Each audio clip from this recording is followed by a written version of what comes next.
నాకు తెలిసి రిలీజియన్ అని అనుకుంటున్నావు. Not Hinduism, not Islam or not Christian, but religion in general. నేను ఎందుకు అలా అంటున్నానంటే, మహారాష్ట్రలో ఒక షోలాపూర్ అనే ఒక ప్లేస్‌లో ఉంది. దాంట్లో ఉమ్మర్ దర్గా అని ఒక దర్గా ఉందన్నమాట. ఓకే. ఓకే. ఆ! యాక్చువల్‌గా జరిగింది. హ్మ్. 6 మంత్ ఇయర్ ఓల్డ్ బేబీని 30 ఫీట్ నుంచి పడేశారు. కింద ఎందుకు? బలలా పట్టుకొని ఆ! ఆ బేబీని అన్నారు. ఎందుకంటే అది ఈవిల్‌ని తీసేస్తుందంట. అంటే పైనుంచి వదిలేస్తారు. కింద వల పట్టుకొని పట్టుకుంటారు. పట్టుకుంటే వాళ్ళకి గుడ్ లక్ వస్తుందంట ఆ చిన్న పాప. ఒకవేళ ఆ 30 ఫీట్స్‌లో ఆమెకి ఆ చిన్న పాపకి కొంచెం డిస్కంఫర్ట్ వచ్చి ఏమైనా ప్రాబ్లమ్స్ జరుగుతాయి బ్రో? ఇదే కాదు బ్రో. ఇప్పుడు కర్ణాటకలో కూడా ఒక టెంపుల్‌లో చిన్న పాపని హ్మ్. 30 ఫీట్ టు 40 ఫీట్ నుంచి కింద పడేశారు.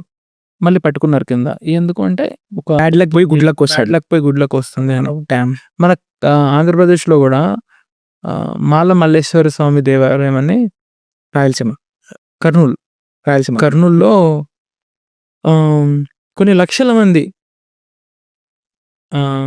కలిసి కర్రలతో కొట్టుకుంటారు. ఈ ఇయర్‌లో కూడా బోత్ అమ్మాయిలు అబ్బాయిలా లేకపోతే ఓన్లీ అబ్బాయిలు? ఓన్లీ అబ్బాయిలు అబ్బాయిలంతా కలిసి కొట్టుకుంటారు. ఇది ఈ ఇయర్‌లో కూడా ఈ జరిగింది. ఇయర్‌లో కూడా జరిగింది. ఇద్దరు చనిపోయారు. ఇది చనిపోవడం ఏంటి బ్రో? ఇద్దరు అంటే చనిపోయారు. రియల్‌గా కొట్టుకుంటారా? గట్టిగా కొట్టుకుంటారు. కర్రలు పట్టుకుని తలలు పగలగొట్టుకుంటారు. అప్పుడు దేవుడు వాళ్ళని బ్లెస్ చేస్తారు. ఎందుకు అట్లా కొట్టుకోవడం ఎందుకు? ట్రెడిషన్ అంట. బ్రో లిటరల్లీ ఆ ముస్లిమ్స్ వాళ్ళకి ఆ ఖురాన్‌లో ఇది రాసిందో లేదో నాకు తెలీదు. మన హిందూ ధర్మంలో ఇది అట్లా రాసలేదు. బట్ ముస్లిమ్స్ కూడా రాసి ఉండదు. ఆబ్వియస్‌గా అట్లా చిన్న పాపని వేసేయమని చెప్పి ఏ ధర్మం చెప్పదు కదా!